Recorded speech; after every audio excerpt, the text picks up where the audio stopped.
अस्सलाम वालेकुम दोस्तों।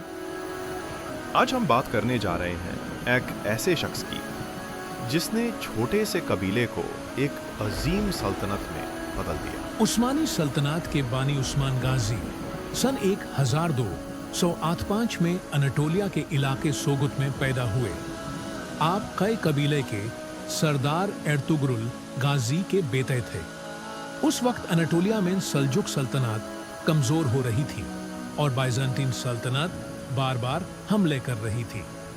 ऐसे हालात में उस्मान ने कबीले की क़ियादत संभाली। सन 1299 में उस्मान गजी ने आज़ाद रियासत की बुनियाद रखी। इब्तिदा में उन्होंने बिजांतीन कीलून पर चापा मार कार्रवाइयां की। उनकी सबसे मशहूर कामयाबी कराजा हिसर किला की फतह थी। इसी के बाद उनकी रियासत एक बाकायदा सल्तनत बन गई।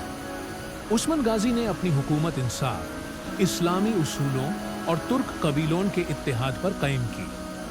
यही वो बुनियादें थे जिन पर बाद में एक अजीम सल्तनत खड़ी हुई। सन 314 में उस्मान गाजी का इंतकाल हुआ। उनके बाद उनके बेटे ओरखन गाजी ने इख्तिदार संभाला और सल्तनत को मजीद वसत दी।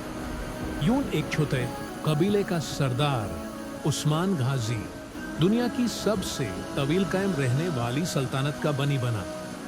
उस्मानी सल्तनत 600 साल तक दुनिया के नक्शे पर गालिब रही।